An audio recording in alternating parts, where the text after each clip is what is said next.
ഓം ശാന്തി 27/9/2024 പ്രഭാതമുരളി. മധുരമായ കുട്ടികളെ, ഓർമ്മയുടെ പരിശ്രമം നിങ്ങൾ എല്ലാവരും ചെയ്യണം.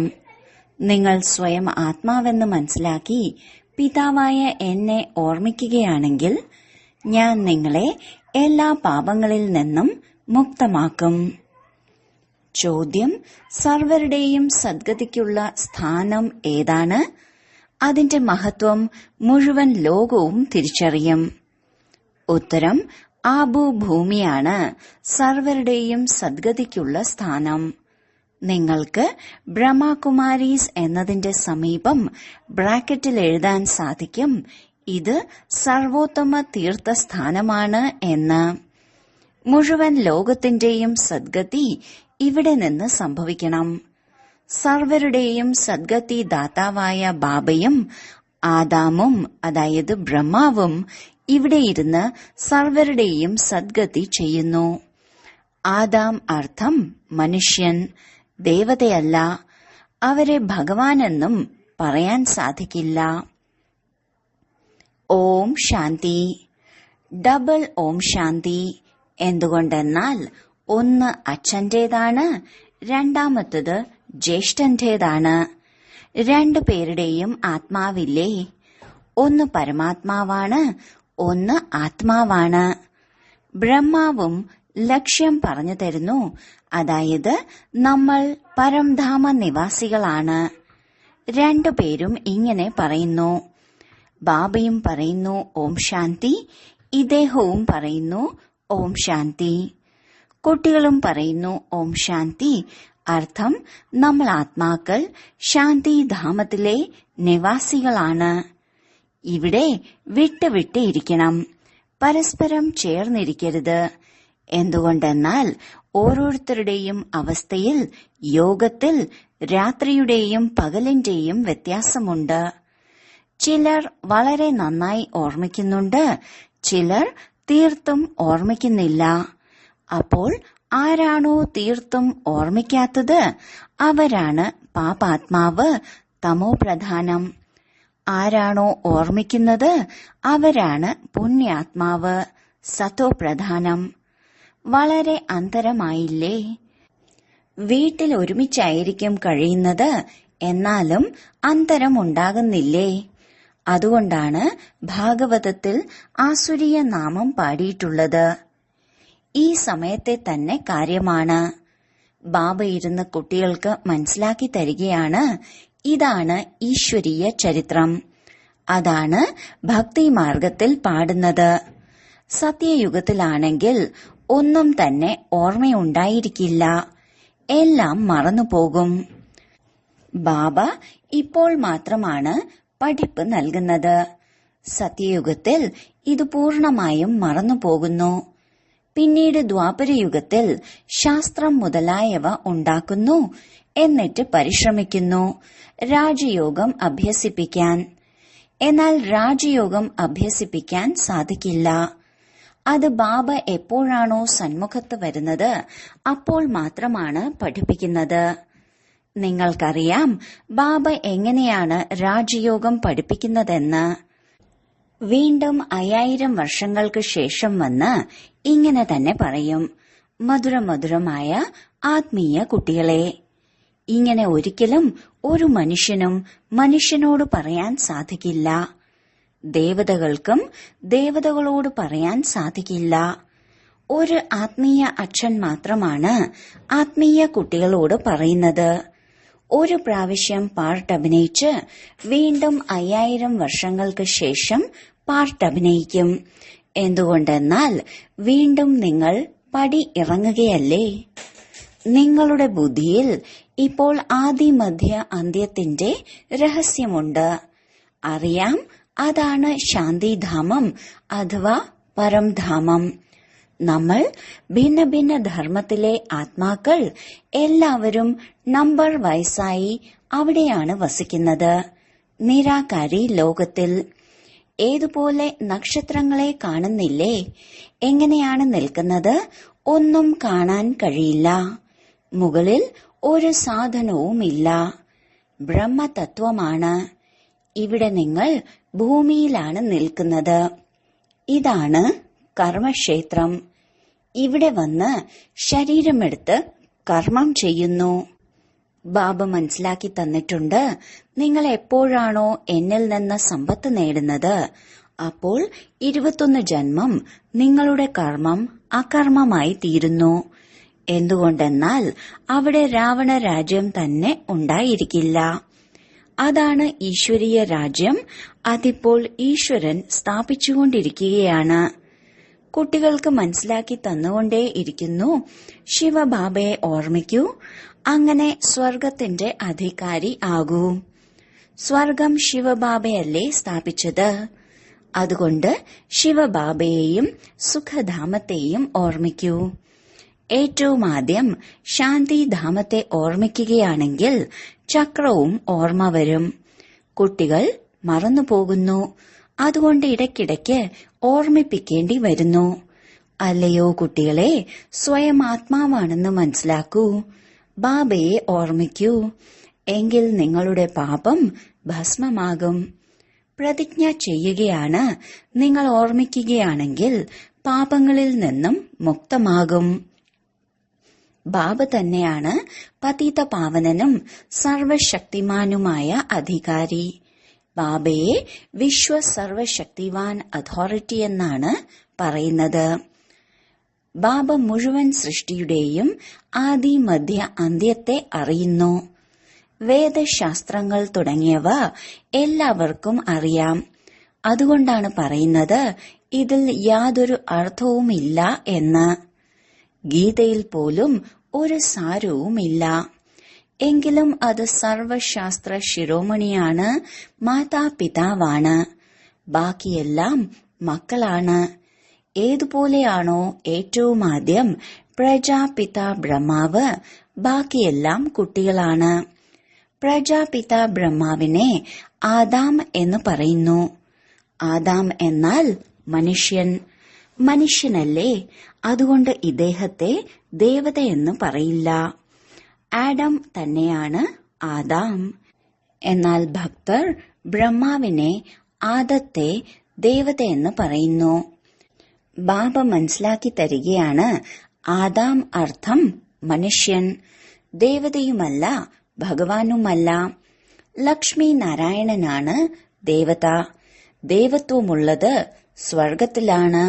പുതിയ ലോകമല്ലേ, അതാണ് ലോകാത്ഭുതം. ബാക്കിയുള്ളതെല്ലാം മായയുടെ അത്ഭുതമാണ്. ദ്വാപരത്തിന് ശേഷമാണ് മായയുടെ അത്ഭുതം ഉണ്ടാകുന്നത്. ഈശ്വരീയ അത്ഭുതമാണ് ഹെവൻ, സ്വർഗം. അത് ബാബ തന്നെയാണ് സ്ഥാപിക്കുന്നത്. ഇപ്പോൾ സ്ഥാപന നടന്നുകൊണ്ടിരിക്കുകയാണ്. ഈ ദിൽവാഡ ക്ഷേത്രം ഏതൊന്നാണോ ഉള്ളത് അതിന്റെ മൂല്യം ആർക്കും അറിയില്ല. മനുഷ്യർ യാത്ര ചെയ്യാൻ പോകാറുണ്ട്. അതിലേറ്റവും നല്ല തീർത്ഥസ്ഥാനം ഇതാണ്. നിങ്ങൾ എഴുതുന്നില്ലേ, ബ്രഹ്മകുമാരീസ് ഈശ്വരീയ വിശ്വവിദ്യാലയം ആബു പർവ്വതം. ഇനി ബ്രാക്കറ്റിൽ ഇതും എഴുതണം, സർവോത്തമ തീർത്ഥസ്ഥാനം എന്ന്. എന്തുകൊണ്ടെന്നാൽ നിങ്ങൾക്കറിയാം, സർവരുടെയും സദ്ഗതി ഇവിടെ നിന്നാണ് ഉണ്ടാകുന്നത്. ഇതാരും അറിയുന്നില്ല. ഏതുപോലെയാണോ ഗീത സർവശാസ്ത്രമായി ശിരോമണി ആയിരിക്കുന്നത്, അതുപോലെ സർവ തീർത്ഥങ്ങളിലും ശ്രേഷ്ഠം ആബു തീർത്ഥമാണ്. അപ്പോൾ മനുഷ്യർ വായിക്കും, ശ്രദ്ധ അതിലേക്ക് പോകും. മുഴുവൻ ലോകത്തിലെയും തീർത്ഥസ്ഥാനങ്ങളിൽ ഇതാണ് ഏറ്റവും വലിയ തീർത്ഥസ്ഥാനം. അവിടെ ബാബ ഇരുന്ന് സർവരുടെയും സദ്ഗതി ചെയ്യുന്നു. തീർത്ഥസ്ഥലങ്ങൾ ഇവിടെ ധാരാളമായിരിക്കുന്നു. ഗാന്ധിയുടെ സമാധി സ്ഥലത്തെ പോലും തീർത്ഥസ്ഥാനമെന്നാണ് കരുതുന്നത്. എല്ലാവരും പോയി അവിടെ പുഷ്പങ്ങളെല്ലാം സമർപ്പിക്കുന്നു. അവർക്കൊന്നും അറിയില്ല. നിങ്ങൾ കുട്ടികൾക്കറിയില്ലേ? അതുകൊണ്ട് നിങ്ങൾ ഇവിടെ ഇരിക്കുമ്പോൾ മനസ്സിന്റെ ഉള്ളിൽ വലിയ സന്തോഷമുണ്ടായിരിക്കണം. നമ്മൾ സ്വർഗത്തിന്റെ സ്ഥാപന ചെയ്തുകൊണ്ടിരിക്കുകയാണ്. ഇപ്പോൾ ബാബ പറയുകയാണ്, സ്വയത്തെ ആത്മാവെന്ന് മനസ്സിലാക്കി എന്നെ ഓർമ്മിക്കൂ. പഠിത്തവും വളരെ സഹജമാണ്. യാതൊരു ചിലവും ഉണ്ടാകുന്നില്ല. നിങ്ങളുടെ മമ്മയ്ക്ക് ഒരണയെങ്കിലും ചിലവ് വന്നോ? കക്കയുടെ പോലും ചിലവില്ലാതെ പഠിച്ച് എത്ര സമർത്ഥയും നമ്പർ 1 ആയി. രാജയോഗിനി ആയില്ലേ? മമ്മയെപ്പോലെ ആരും വന്നിട്ടില്ല. നോക്കൂ, ആത്മാക്കളെ മാത്രമാണ് ബാബ ഇരുന്ന് പഠിപ്പിക്കുന്നത്. ആത്മാക്കൾക്ക് തന്നെയാണ് രാജ്യം ലഭിക്കുന്നത്. ആത്മാവ് തന്നെയാണ് രാജ്യം നഷ്ടപ്പെടുത്തിയതും. ഇത്രയും ചെറിയ ആത്മാവ് എത്ര കാര്യമാണ് ചെയ്യുന്നത്. ഏറ്റവും മോശമായ ജോലിയാണ് വികാരത്തിലേക്ക് പോകുക. ആത്മാവ് 84 ജന്മങ്ങളുടെ പാർട്ട് അഭിനയിക്കുന്നു. ചെറിയ ആത്മാവിൽ എത്ര ശക്തിയാണ്. മുഴുവൻ വിശ്വത്തിലും രാജ്യം ഭരിക്കുന്നു. ഈ ദേവതകളുടെ ആത്മാവിൽ എത്ര ശക്തിയാണ്. ഓരോ ധർമ്മത്തിലും അവരവരുടെ ശക്തിയില്ലേ? ക്രിസ്ത്യൻ ധർമ്മത്തിൽ എത്ര ശക്തിയാണ്. ആത്മാവിൽ ശക്തിയുണ്ട്. അതാണ് ശരീരത്തിലൂടെ കർമ്മം ചെയ്യുന്നത്. ആത്മാവ് തന്നെയാണ് ഇവിടെ വന്ന് ഈ കർമ്മക്ഷേത്രത്തിൽ കർമ്മം ചെയ്യുന്നത്. അവിടെ മോശമായ കർത്തവ്യം ഉണ്ടാകുകയില്ല. ആത്മാവ് വികാരി മാർഗത്തിലേക്ക് പോകുന്നത് തന്നെ അപ്പോഴാണ്, എപ്പോഴാണോ രാവണ രാജ്യം ഉണ്ടാകുന്നത്. മനുഷ്യരാണെങ്കിൽ പറയുന്നത് വികാരം സദാകാലം തന്നെ ഉണ്ടെന്നാണ്. നിങ്ങൾക്ക് മനസ്സിലാക്കി കൊടുക്കാൻ സാധിക്കും. അവിടെ രാവണ രാജ്യം തന്നെ ഇല്ല. അപ്പോൾ എങ്ങനെ വികാരമുണ്ടാകാൻ സാധിക്കും? അവിടെയുള്ളത് യോഗബലമാണ്. ഭാരതത്തിന്റെ രാജയോഗം പ്രസിദ്ധമാണ്. വളരെ പേർ പഠിക്കാൻ ആഗ്രഹിക്കുന്നുണ്ട്. എന്നാൽ എപ്പോഴാണോ നിങ്ങൾ പഠിപ്പിക്കുന്നത് അപ്പോഴേ സാധിക്കൂ. മറ്റാർക്കും പഠിപ്പിക്കാൻ സാധിക്കില്ല. ഏതുപോലെയാണോ മഹർഷിമാരുണ്ടായിരുന്നത്, എത്ര പരിശ്രമിച്ചിരുന്നു യോഗം പഠിപ്പിക്കുന്നതിന്. എന്നാൽ ഈ ഹഠയോഗി എങ്ങനെ രാജയോഗം പഠിപ്പിക്കും? ഇത് ലോകത്തിനറിയില്ല. ചിന്മയാനന്ദന്റെ അടുത്ത് എത്ര പേരാണ് പോകുന്നത്? യഥാർത്ഥത്തിൽ ഭാരതത്തിന്റെ പ്രാചീന യോഗം BKക്കല്ലാതെ ആർക്കും മനസ്സിലാക്കി തരാൻ സാധിക്കില്ല. ഇങ്ങനെ ഒരിക്കൽ അദ്ദേഹം പറഞ്ഞിരുന്നുവെങ്കിൽ അങ്ങനെ ഒരു വാക്ക് മതി. എന്നാൽ ഇപ്പോഴേ ഈ ശബ്ദമുണ്ടാകുക, ഇങ്ങനെ നിയമമില്ല. എല്ലാവരും മനസ്സിലാക്കില്ല. വളരെ പരിശ്രമമുണ്ട്. മഹിമയുമുണ്ടാകും. അന്തിമത്തിൽ പറയാറില്ലേ, അഹോ പ്രഭു, അല്ലയോ ശിവപിതാവേ, അങ്ങയുടെ ലീല. ഇപ്പോൾ നിങ്ങൾക്കറിയാം, നിങ്ങളെ കൂടാതെ ബാബയെ പരമമായ പിതാവും പരമമായ അധ്യാപകനും പരമ സദ്ഗുരുവുമായി മറ്റാരും മനസ്സിലാക്കുന്നില്ല. ഇവിടെ പോലും ധാരാളം പേരുണ്ട്. അവരെ പോകെ പോകെ മായ ഉപദ്രവിക്കുന്നു. അപ്പോൾ തീർത്തും വിവേകശൂന്യരായി മാറുന്നു. ഉയർന്ന ലക്ഷ്യമാണ്, യുദ്ധത്തിന്റെ മൈതാനമാണ്. ഇതിൽ മായ വളരെ വിഘ്നങ്ങൾ ഉണ്ടാക്കുന്നു. ആ മനുഷ്യർ വിനാശത്തിനു വേണ്ടിയുള്ള തയ്യാറെടുപ്പുകൾ നടത്തിക്കൊണ്ടിരിക്കുന്നു. നിങ്ങളിവിടെ 5 വികാരങ്ങളെ ജയിക്കുന്നതിനു വേണ്ടി പുരുഷാർത്ഥം ചെയ്തുകൊണ്ടിരിക്കുന്നു. നിങ്ങൾ ജയത്തിനായും അവർ വിനാശത്തിനായും പരിശ്രമിച്ചുകൊണ്ടിരിക്കുന്നു. 2 ജോലിയും ഒരുമിച്ചുണ്ടാകില്ലേ? ഇപ്പോൾ സമയമായിരിക്കുന്നു. നമ്മുടെ രാജ്യം സ്ഥാപിക്കപ്പെട്ടിട്ടില്ല. രാജാക്കന്മാർ, പ്രജകൾ, ഇപ്പോൾ എല്ലാവരും ഉണ്ടാകണം. നിങ്ങൾ പകുതി കൽപ്പത്തേക്കായി ബാബയിൽ നിന്ന് സമ്പത്തെടുക്കുന്നു. ബാക്കി മോക്ഷം ആർക്കും ലഭിക്കുന്നില്ല. മനുഷ്യർ പറയാറുണ്ട്, ഇന്നയാൾ മോക്ഷം പ്രാപിച്ചു. മരിച്ചതിനു ശേഷം എങ്ങോട്ടാണ് പോയതെന്ന് അവർക്കറിയാമോ? വെറുതെ പൊള്ളത്തരം പറഞ്ഞുകൊണ്ടിരിക്കുന്നു. നിങ്ങൾക്കറിയാം, ആര് ശരീരം ഉപേക്ഷിക്കുന്നോ അവർ അടുത്ത ശരീരം എടുക്കും. മോക്ഷം നേടാൻ സാധിക്കില്ല. കുമിളകളായി വെള്ളത്തിൽ ലയിക്കും. ഇങ്ങനെയൊന്നുമില്ല. ബാബ പറയുന്നു, ഈ ശാസ്ത്രം മുതലായവയെല്ലാം ഭക്തിമാർഗത്തിന്റെ സാമഗ്രികളാണ്. നിങ്ങൾ കുട്ടികൾ സന്മുഖത്ത് കേൾക്കുന്നു. ചൂട് ചൂട് ഹൽവ കഴിക്കുന്നു. ഏറ്റവും അധികം ചൂട് ഹൽവ ആരാണ് കഴിക്കുന്നത്? ബ്രാക്കറ്റിൽ ബ്രഹ്മ. ഇദ്ദേഹം തീർത്തും ബാബയുടെ സമീപത്താണ് ഇരിക്കുന്നത്. പെട്ടെന്ന് കേൾക്കുകയും ധാരണ ചെയ്യുകയും ചെയ്യുന്നു. പിന്നീട് ഇദ്ദേഹം തന്നെ ഉയർന്ന പദവിയും നേടുന്നു. സൂക്ഷ്മവതനത്തിൽ വൈകുണ്ഠത്തിൽ ഇദ്ദേഹത്തിന്റെ തന്നെ സാക്ഷാത്കാരമാണ് ചെയ്യുന്നത്. ഇവിടെയും ഇദ്ദേഹത്തെ തന്നെയാണ് ഈ കണ്ണുകളിലൂടെ കാണുന്നത്. ബാബ എല്ലാവരെയും പഠിപ്പിക്കുന്നു.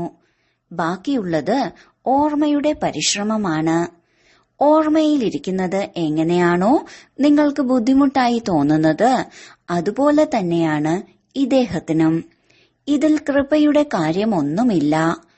ബാബ പറയുന്നു, ഞാൻ ലോൺ എടുത്തിരിക്കുന്നു, അതിന്റെ മുഴുവൻ കണക്കും നൽകും. ബാക്കി ഓർമ്മയുടെ പുരുഷാർത്ഥം അത് ഇദ്ദേഹത്തിനും ചെയ്യണം. മനസ്സിലാക്കുന്നുണ്ട്, അരികത്താണ് ഇരിക്കുന്നത്. എന്നിട്ടും ബാബയെ ഓർമ്മിക്കാൻ ഞാൻ മറന്നുപോകുന്നു. ഏറ്റവും കൂടുതൽ പുരുഷാർത്ഥം ഇദ്ദേഹത്തിന് ചെയ്യേണ്ടി വരുന്നു. യുദ്ധത്തിന്റെ മൈതാനത്തിൽ ആരാണോ മഹാരഥി ശക്തിശാലിയായിട്ടുള്ളത്, ഏതുപോലെയാണോ ഹനുമാന്റെ ഉദാഹരണമുള്ളത്, ഹനുമാനെ തന്നെയാണ് മായ പരീക്ഷിച്ചത്. എന്തുകൊണ്ടെന്നാൽ അത് മഹാവീരനായിരുന്നു. എത്രത്തോളം ശക്തിശാലിയാണോ അത്രയധികം മായ പരീക്ഷയിടുന്നു. കൊടുങ്കാറ്റ് കൂടുതൽ വരുന്നു. കുട്ടികൾ എഴുതുന്നു, ബാബ ഞങ്ങൾക്ക് ഇങ്ങനെ ഉണ്ടാകുന്നു. ബാബ പറയുന്നു, ഇതെല്ലാം തന്നെ ഉണ്ടാകും. ബാബ ദിവസവും മനസ്സിലാക്കി തരുന്നുണ്ട്, ജാഗ്രതയോടെ ഇരിക്കണം. എഴുതുന്നു, ബാബ മായ വലിയ കൊടുങ്കാറ്റ് കൊണ്ടുവരുന്നു. ചിലർ ദേഹാഭിമാനം ഉണ്ടാകുന്നുണ്ടെങ്കിൽ ബാബയോട് പറയാറില്ല. നിങ്ങളിപ്പോൾ വളരെ വിവേകശാലികളാകുന്നു. ആത്മാവ് പവിത്രമാകുന്നതിലൂടെ ശരീരവും പവിത്രമായത് ലഭിക്കുന്നു. ആത്മാവ് എത്ര തിളക്കമുള്ളതായി മാറുന്നു. ആദ്യം ദരിദ്രർ തന്നെയാണ് എടുക്കുന്നത്. ബാബയെയും ദരിദ്രരുടെ നാഥൻ എന്നാണ് പാടിയിട്ടുള്ളത്. ബാക്കിയുള്ളവർ വൈകിയാണ് വരുന്നത്. നിങ്ങൾ മനസ്സിലാക്കുന്നുണ്ട്, ഏതുവരെ സഹോദരീ സഹോദരനാകാതെ എങ്ങനെ സഹോദര സഹോദരനാകും?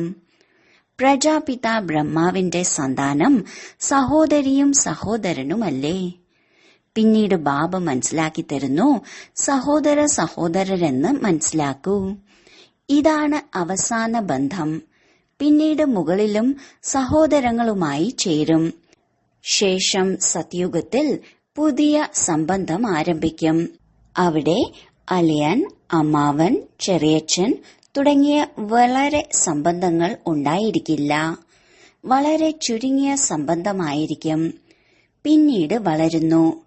ഇപ്പോൾ ബാബ പറയുന്നു, സഹോദരി സഹോദരനുമല്ല, സഹോദര സഹോദരനെന്ന് മനസ്സിലാക്കണം. നാമരൂപത്തിൽ നിന്ന് പുറത്തു വരണം. ബാബ സഹോദരങ്ങളെ, ആത്മാക്കളെ മാത്രമാണ് പഠിപ്പിക്കുന്നത്. പ്രജാപിത ബ്രഹ്മാവുമുണ്ട്. അപ്പോൾ സഹോദരീ സഹോദരങ്ങളല്ലേ? കൃഷ്ണനാണെങ്കിൽ സ്വയം തന്നെ കുട്ടിയാണ്. കൃഷ്ണൻ എങ്ങനെ എല്ലാവരെയും സഹോദരങ്ങളാക്കും? ഗീതയിൽ പോലും ഈ കാര്യങ്ങളില്ല. ഇത് തീർത്തും വേറിട്ട ജ്ഞാനമാണ്. ഡ്രാമയിൽ എല്ലാം അടങ്ങിയിട്ടുണ്ട്. ഒരു സെക്കൻഡിലെ ദൃശ്യം അടുത്തതുമായി സാമ്യമുണ്ടായിരിക്കില്ല. എത്ര മാസം, എത്ര മണിക്കൂറുകൾ, എത്ര ദിവസങ്ങൾ കടന്നുപോകണം. വീണ്ടും 5000 വർഷങ്ങൾക്ക് ശേഷം ഇതുപോലെ തന്നെ കടന്നുപോകും. കുറഞ്ഞ ബുദ്ധിയുള്ളവർക്ക് ഇത്രയും ധാരണ ചെയ്യാൻ സാധിക്കില്ല. അതുകൊണ്ട് ബാബ പറയുന്നു, ഇത് വളരെ സഹജമാണ്. സ്വയത്തെ ആത്മാവെന്ന് മനസ്സിലാക്കൂ. പരിധിയില്ലാത്ത ബാബയെ ഓർമ്മിക്കൂ. പഴയ ലോകത്തിന്റെ വിനാശവും സംഭവിക്കണം. ബാബ പറയുന്നു, ഞാൻ വരുന്നത് തന്നെ അപ്പോഴാണ്, എപ്പോഴാണോ സംഗമമാകുന്നത്. നിങ്ങൾ തന്നെയായിരുന്നു ദേവീദേവതകൾ. ഇതറിയാം, എപ്പോഴാണോ ഇവരുടെ രാജ്യമായിരുന്നത് അപ്പോൾ മറ്റൊരു ധർമ്മവും ഉണ്ടായിരുന്നില്ല. ഇപ്പോഴാണെങ്കിൽ ഇവരുടെ രാജ്യവും ഇല്ല. ശരി, വളരെ കാലത്തെ വേർപാടിന് ശേഷം തിരിച്ചു കിട്ടിയ മധുരമധുരമായ കുട്ടികൾക്ക് മാതാവും പിതാവുമായ ബാബ്ദാദയുടെ സ്നേഹസ്മരണയും സുപ്രഭാതവും. ആത്മീയ അച്ഛന്റെ ആത്മീയ കുട്ടികൾക്ക് നമസ്കാരം. ധാരണയ്ക്കുള്ള മുഖ്യസാരം: 1. ഇപ്പോൾ അന്തിമ സമയമാണ്. തിരിച്ചു വീട്ടിൽ പോകണം. അതുകൊണ്ട് തന്റെ ബുദ്ധി നാമരൂപത്തിൽ നിന്നും വേർപെടുത്തണം. നമ്മൾ ആത്മാക്കൾ സഹോദര സഹോദരങ്ങളാണ്. ഇത് അഭ്യസിക്കണം. ദേഹാഭിമാനത്തിൽ വരരുത്. 2. ഓരോരുത്തരുടെയും അവസ്ഥയിലും യോഗത്തിലും രാത്രിയും പകലും തമ്മിലുള്ള വ്യത്യാസമുണ്ട്. അതുകൊണ്ട് വിട്ടുവിട്ടിരിക്കണം. പരസ്പരം സ്പർശിക്കരുത്. പുണ്യാത്മാവാകുന്നതിന് വേണ്ടി ഓർമ്മയുടെ പരിശ്രമം ചെയ്യണം. വരദാനം: ബാബയുടെ സ്നേഹത്തിൽ തന്റെ പ്രധാന ദൗർബല്യം ബലിയർപ്പണം ചെയ്യുന്ന ജ്ഞാനീതു ആത്മാവായി ഭവിക്കട്ടെ. ബാബ്ദാദ കാണുന്നുണ്ട്, ഇപ്പോഴും 5 വികാരങ്ങളുടെ വ്യർത്ഥ സങ്കല്പങ്ങൾ ഭൂരിപക്ഷം പേരിലും നടക്കുന്നുണ്ട്. ജ്ഞാനിയായ ആത്മാക്കളിൽ പോലും ഇടയ്ക്കിടെ തങ്ങളുടെ ഗുണങ്ങളുടെയും വിശേഷതകളുടെയും അഭിമാനം വരാറുണ്ട്. ഓരോരുത്തർക്കും തങ്ങളുടെ മൂല ദൗർബല്യം അഥവാ മൂല സംസ്കാരം അറിയുകയും ചെയ്യാം. ആ ദുർബലതയെ ബാബയുടെ സ്നേഹത്തിൽ ബലിയർപ്പണം ചെയ്യൂ. ഇത് തന്നെയാണ് സ്നേഹത്തിന്റെ തെളിവ്. സ്നേഹി അഥവാ ജ്ഞാനീതു ആത്മാക്കൾ ബാബയുടെ സ്നേഹത്തിൽ വ്യർത്ഥ സങ്കല്പങ്ങളെ പോലും ബലിയർപ്പണം ചെയ്യും. സ്ലോഗൻ: സ്വമാനത്തിന്റെ സീറ്റിൽ സ്ഥിതി ചെയ്ത് സർവർക്കും ബഹുമാനം കൊടുക്കുന്ന മാനനീയ ആത്മാവാകൂ. ഓം ശാന്തി.